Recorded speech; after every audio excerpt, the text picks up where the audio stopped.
Hi guys, मेरा नाम है किशन कनौजिया और आप देखना शुरू कर चुके हैं MMPC 1 management function and organizational processes. तो आइए शुरू करते हैं यूनिट 1 से management and overview. Basically management है क्या, उसका एक छोटा सा ओवरव्यू लेंगे इस पूरे यूनिट के अंदर। साथ के साथ यूनिट 2 के बारे में भी अगर समय रहा अपने पास तो उसके बारे में भी डिस्कस करेंगे। तो आइए सबसे पहले बात करते हैं unit 1। What is management? The process of planning, organizing, leading, controlling the efforts of an organization to utilize their resources to achieve their goals। किसी भी ऑर्गेनाइजेशन के अंदर उस पूरे ऑर्गेनाइजेशन के पास बहुत सारे रिसोर्सेज हैं, मैन एंड मशीन दोनों चीज़ें हैं। यानी कि जो लोग उस फंक्शन को परफॉर्म करने के लिए चाहिए वो भी है और जो टूल्स चाहिए उस फंक्शन को परफॉर्म करने के लिए वो भी है। एक अगर ताज़ा एग्जांपल के साथ लेकर समझें तो मान लेते हैं आपको कोई मोबाइल फ़ोन मैन्युफैक्चर करना है। क्या बनाना है? मोबाइल्स। ठीक है। अब इसके लिए आपको क्या चाहिए? बहुत सारी हैवी मशीन्स। ठीक है।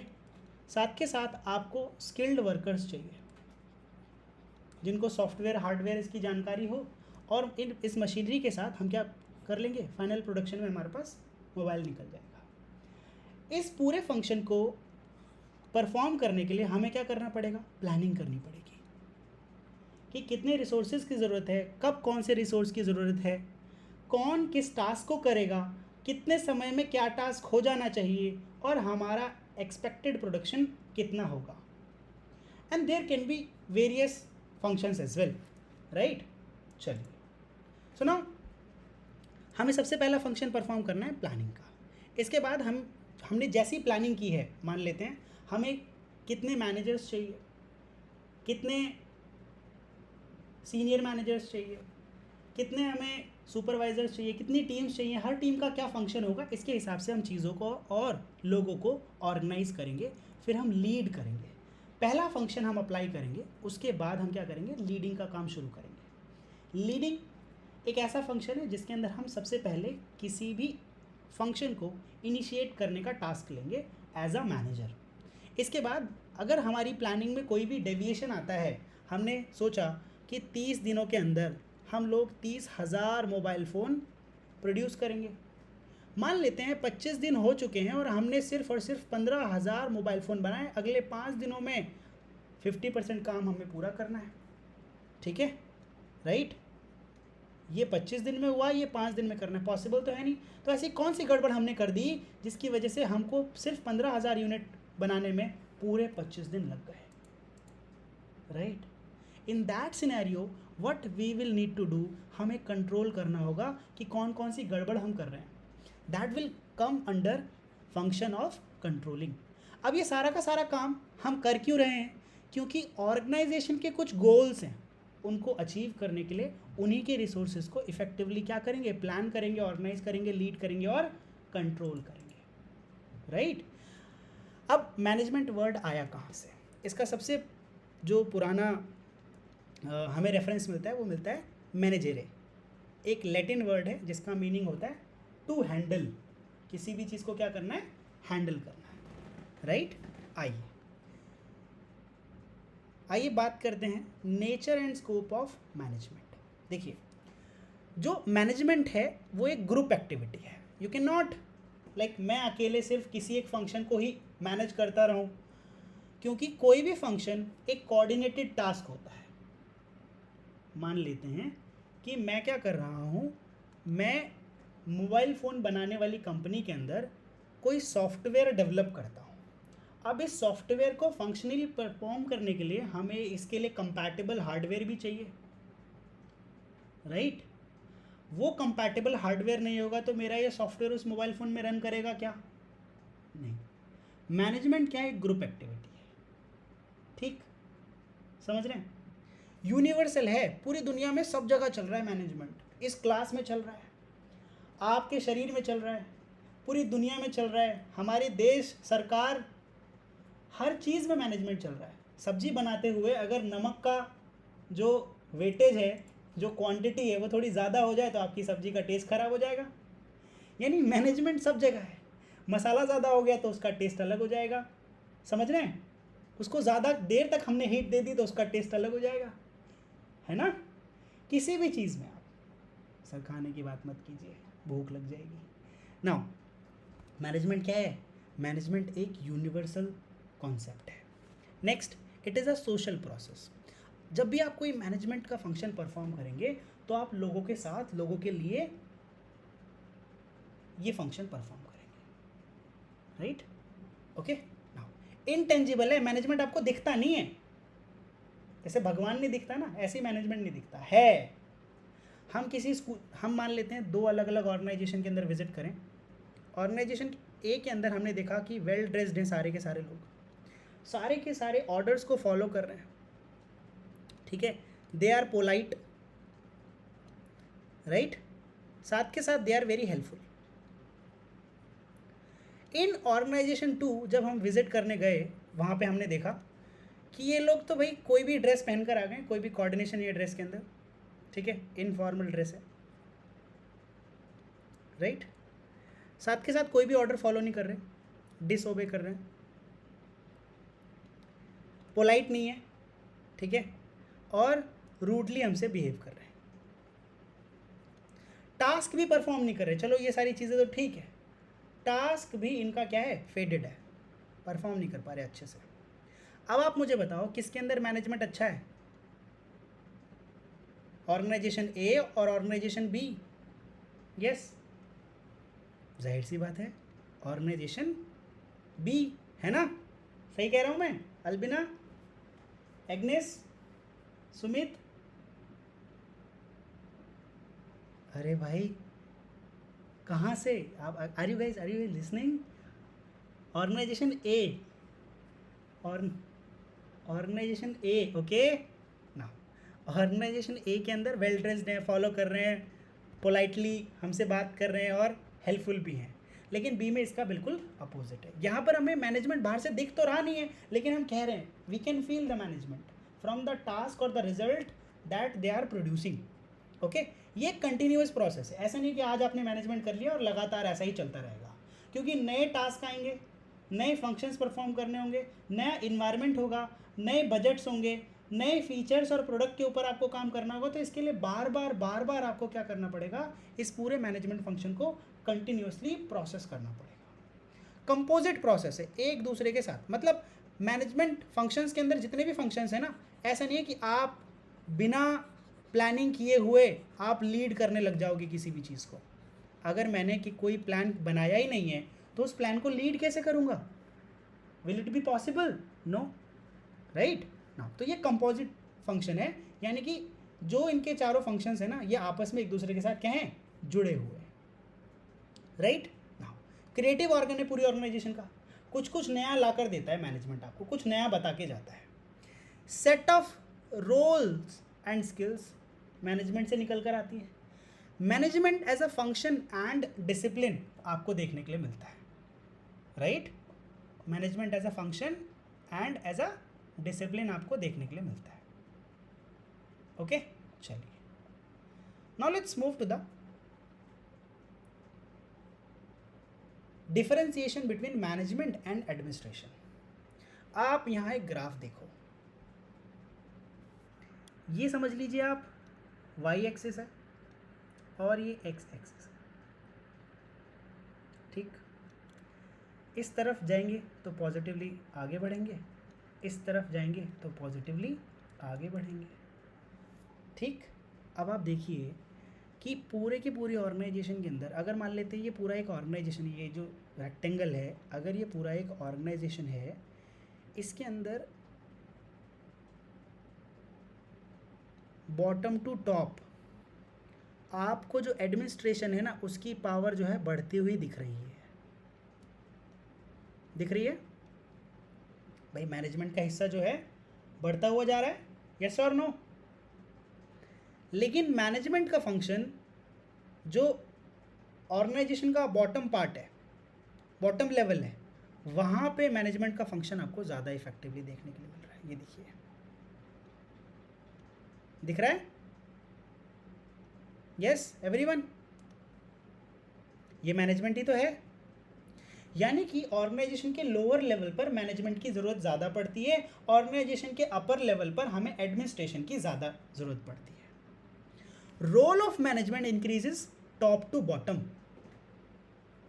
टॉप टू बॉटम मैनेजमेंट की ज़रूरत ज़्यादा पड़ती है, लेकिन role of administration is more in top of the organization. Organization के टॉप पर आपको एडमिनिस्ट्रेशन ज़्यादा एफिशिएंटली दिखेगा, राइट? समझ रहे हैं? यस। नाउ अब मान लेते हैं कि कोई ऑर्गेनाइजेशन है, वो सिर्फ और सिर्फ एडमिनिस्ट्रेशन से भी नहीं चलेगी और मैनेजमेंट से भी नहीं चलेगी, दोनों कोऑर्डिनेटेड टास्क परफॉर्म करेंगे, यानी कि एक साथ मिलकर काम करेंगे, तब तो हमारा ऑर्गेनाइजेशन इफेक्टिवली काम करेगा, वरना काम नहीं करेगा, राइट? नाउ एडमिनिस्ट्रेशन का जो काम रहता है वो डे टू डे ऑपरेशंस का रहता है, लेकिन जो मैनेजमेंट है वो ओवरऑल लीडरशिप और स्ट्रैटेजी जो ऑर्गेनाइजेशन के अंदर हमने डिज़ाइन की है उसको परफॉर्म करने का टास्क किसका रहता है? मैनेजमेंट का, राइट? चलिए, getting it everyone? Now so management is combination of science and art, right? So we have so far successfully completed the definition, meaning, management versus administration, nature and scope of management. Now let's move to the functions of management. What are the functions of management? There will be 4 functions of management. हमने एक extra लिखा हुआ है guys, ये जो staffing है ये यहाँ पर आपको एड ऑन एक्स्ट्रा दिखेगा। Else there are 4 functions of management. Which are the 4 functions of management? Planning, organizing, leading and controlling. इन दोनों को मिला के क्या बोलते हैं? Leading, right? Planning, organizing, leading and controlling, ये 4 फंक्शंस दिखेंगे आपको मैनेजमेंट के, राइट? अब जब भी हम कोई प्लानिंग करते हैं तो उस प्लानिंग के अंदर हमारे ऑर्गेनाइजेशन का कोई मिशन होता है, उस मिशन को कंप्लीट करने के लिए हम कोई ऑब्जेक्टिव्स बनाते हैं, उस ऑब्जेक्टिव्स में कोई गड़बड़ ना हो जाए उसको सही से फॉर्मुलेट करने के लिए हम पॉलिसीज़ बनाते हैं, इन पॉलिसीज़ को सही से एग्जीक्यूट करने के लिए स्ट्रैटेजीज़ को फॉर्मुलेट करते हैं, राइट? और फिर प्रोड्यूसर जो प्रोसीजर होता है उसको डिज़ाइन करते हैं कि स्टेप 1 में क्या किया जाएगा, स्टेप 2 में क्या किया जाएगा, स्टेप 4 में क्या किया जाएगा। इम्प्लीमेंटेशन, बेसिकली इम्प्लीमेंटेशन डिज़ाइन होता है, प्रोसीजर डिज़ाइन किया जाता है। इसके बाद कोई रूल लगाया जाता है जिससे किसी भी फंक्शन के अंदर ऐसा ना हो कि हमने ऑब्जेक्टिव इतने सारे बना दिए कि वहाँ पर किसी तरीके का क्या है डिस्क्रिमिनेशन हो रहा है, या फिर वो टास्क पे हमने ज़्यादा वैल्यू दे दी बाकी दूसरे टास्क को। तो इसीलिए रूल्स लगाए जाते हैं जिससे सभी के सभी ऑब्जेक्टिव्स, पॉलिसीज़ और स्ट्रैटेजीज़ को चेक में रखा जा सके, ठीक है ना? Now next function of management will be organizing. अब ये जो हमने पॉलिसी, स्ट्रैटेजीज, प्रोसीजर, मिशन के हिसाब से हमने डिज़ाइन किए हैं, इनके लिए किन लोगों की ज़रूरत पड़ेगी? ऑर्गेनाइज करेंगे ना, जॉब एनालिसिस करेंगे, जॉब डिज़ाइन करेंगे कि हमारी कंपनी में किन किन लोगों की कितनी ज़रूरत है, कितने मैनेजर चाहिए, कितने सुपरवाइज़र चाहिए, कितने फोरमैन चाहिए, हर एक टास्क में, हर एक टीम में कितने कितने लोग चाहिए, क्या क्या काम करेंगे। Job analysis and job design, उसके हिसाब से डिपार्टमेंटाइजेशन किया जाएगा।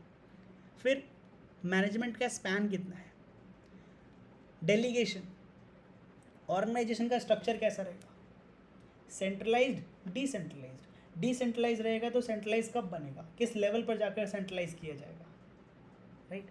This we will organize. इसके बाद हम क्या करेंगे? लीड करेंगे। स्टाफिंग, यानी कि ये जो हमने जॉब डिज़ाइन किया है, ठीक है, डिपार्टमेंटेशन और स्पैन ऑफ मैनेजमेंट हमने प्लान किया है बेसिकली, उसके लिए हम क्या करेंगे? स्टाफिंग करेंगे, ठीक है, प्रोक्योरमेंट करेंगे, फिर उनको डेवलप करेंगे। अगर कहीं गड़बड़ रह जाती है, डेवलपमेंट के दौरान क्या रहता है, कोई भी मैनेजर हमारे पास आया, प्रोक्योरमेंट में बेसिकली हम क्या कर रहे हैं? लोगों को बुला रहे हैं अपने पास।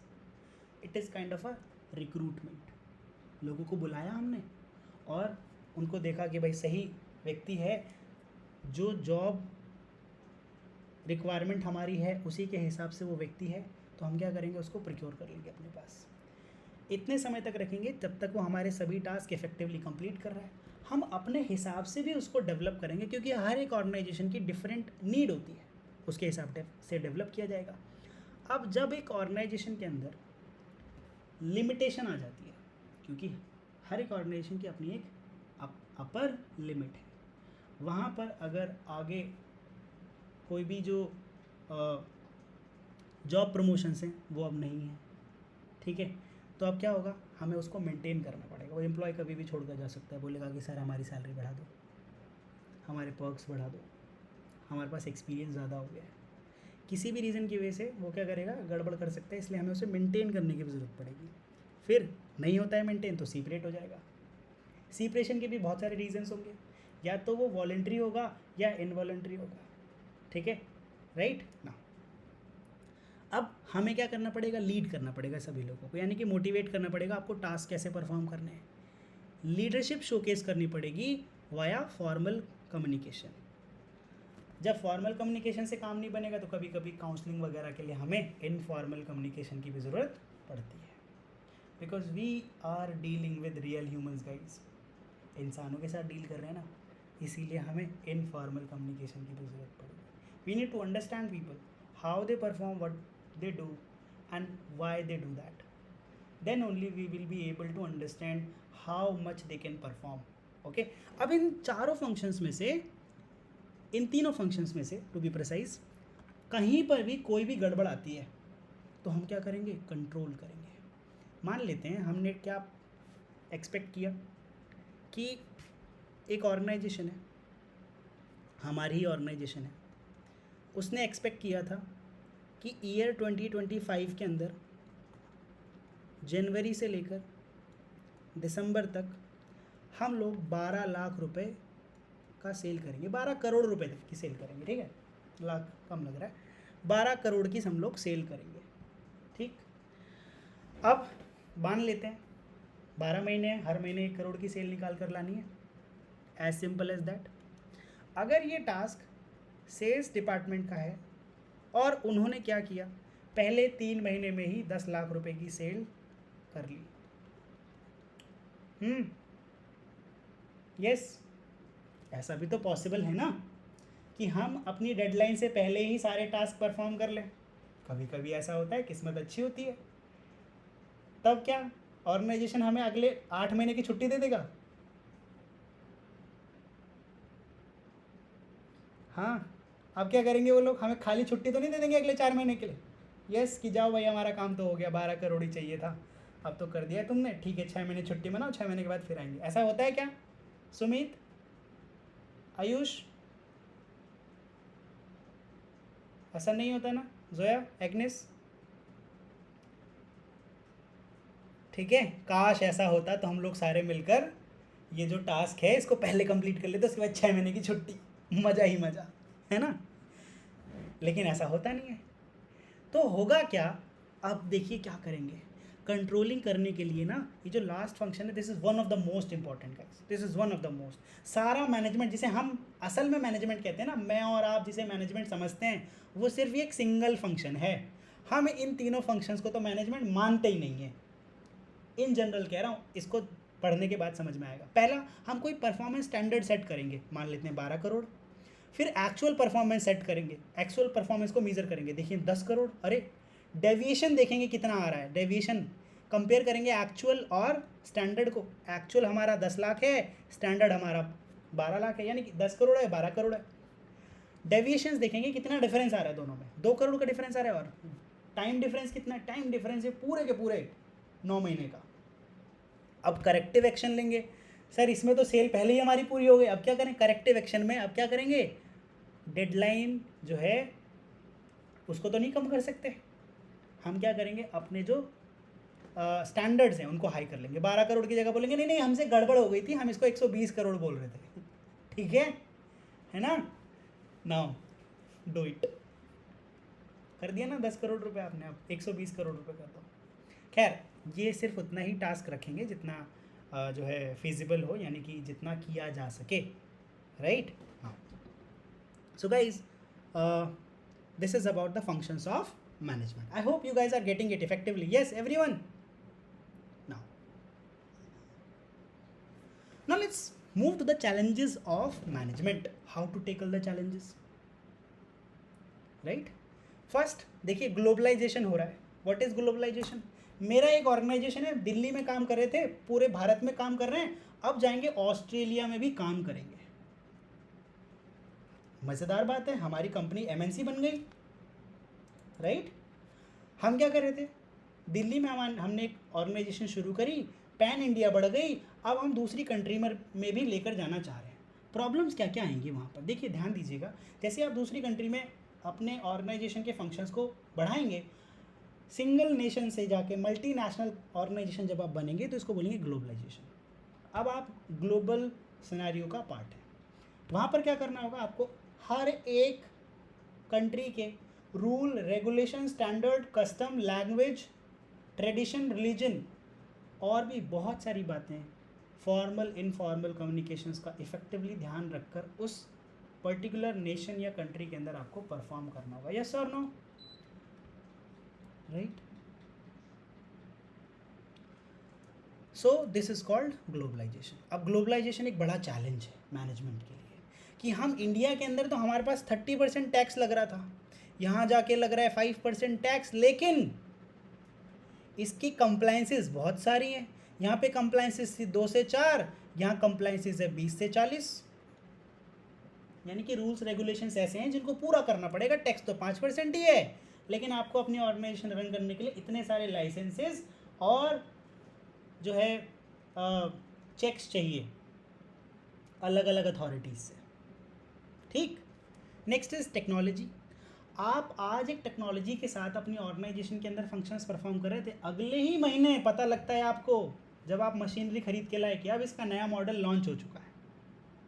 आप क्या करेंगे? एक बड़ा चैलेंज कि वो जो नया मॉडल है वो आपके कॉम्पिटिटर ने खरीद लिया, अब उससे वो काम कर रहा है. इसका मतलब उसकी प्रोडक्शन आपके प्रोडक्शन से अच्छी होगी. ये भी एक बड़ा चैलेंज है ना मैनेजमेंट के अंदर. Work force diversity. एक ऑर्गेनाइजेशन के अंदर, आपकी ही ऑर्गेनाइजेशन के अंदर अगर सिर्फ 50 लोग भी हैं ना, तो ये सारे लोग अलग अलग रिलीजन, स्टेट, इनकी जो भाषा है, कस्टम, बिलीफ, ये सब कुछ अलग अलग होगी. अब इसके अंदर सिर्फ यही नहीं, और भी बहुत सारी चीज़ें, एज, ठीक है, जेंडर, सोशल क्लास, इसका भी डिफरेंस आएगा.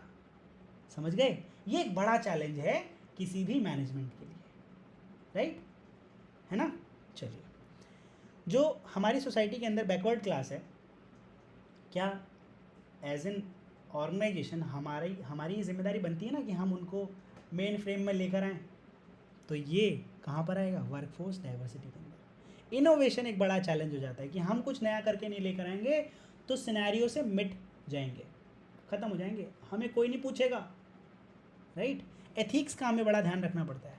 एथिकल वैल्यू बहुत सारी होती हैं. अगर हम मल्टीनेशनल नहीं भी बने ना, सिर्फ इंडिया के अंदर भी हैं, तो एथिकल वैल्यूज़ का हमें बड़ा ध्यान रखना पड़ता है. क्या हम सच बोल रहे हैं अपने कस्टमर से? क्या हम सही प्रोडक्ट दे रहे हैं? अपने एम्प्लॉयज़ से सच बोल रहे हैं? सिर्फ सच बोलने की बात नहीं है, सही और गलत क्या है. सही और गलत के अलग अलग ग्राउंड्स हैं गाइस. आपके हिसाब से हो सकता है वो सही हो, लेकिन बाकी लोगों के हिसाब से हो सकता है कि वो गलत है, राइट. चलिए, क्वालिटी. आपको बार बार क्वालिटी चेक करनी पड़ेगी, क्योंकि बार बार आपको इसके अंदर कुछ सुधार लाने की ज़रूरत पड़ेगी और इसको बार बार इम्प्रूव भी करना पड़ेगा, क्योंकि एक बार कस्टमर की एक्सपेक्टेशन मीट हो जाती है तो वो एक्सीड भी हो जाती है. यानी कि आप जो कपड़ा 1 साल पहले पसंद करते थे, आज उसे पसंद नहीं करते. जो मोबाइल फ़ोन का मॉडल आपको 6 महीने पहले पसंद था, आज वो मॉडल आपको नहीं पसंद, क्योंकि क्वालिटी में इम्प्रूवमेंट अब आपकी लाइफस्टाइल का पार्ट बन गया है. जैसे आपकी एक एक्सपेक्टेशन फुलफ़िल हो जाती है, आपकी एक्सपेक्टेशन एक्सीड हो जाती है, बढ़ जाती है, उससे ज़्यादा चाहिए. कम में तो काम चलेगा नहीं, बराबर में भी नहीं चलेगा, ठीक है. कॉस्ट आपको हमेशा मिनिमाइज़ ही करनी पड़ेगी in any scenario. Cost improve कर सकते हो, but with all other things. Management एक चेंज एजेंट की तरह है. पूरी ऑर्गेनाइजेशन के अंदर आप कुछ भी मैनेज करने की कोशिश करोगे तो आप पूरी ऑर्गेनाइजेशन में कुछ ना कुछ बदलने की कोशिश ज़रूर करोगे. यस और no, that will be also a challenge. कई बार एम्प्लॉय बोलेगा नहीं नहीं ये तो मैं नहीं करूँगा, मैं तो ट्रेनिंग ही नहीं लूँगा, मैं तो आऊँगा ही नहीं, मैं 1 घंटे का ज़्यादा काम नहीं कर सकता, मुझे एक्स्ट्रा पे चाहिए ही नहीं. अब आप क्या करोगे? That will be a challenge guys. Yes और no, right. So these are the challenges that we need to deal with while managing the organization effectively. So guys, it is all about the unit number 1, an overview of management, right? Chaliye. So guys, if you want to take tuition classes regularly from me, you can contact on this number 828 4 times 7 188, right? Or write me email on ignu.me@gmail.com. So guys, this is the lecture 1 of unit number 1, MMPC.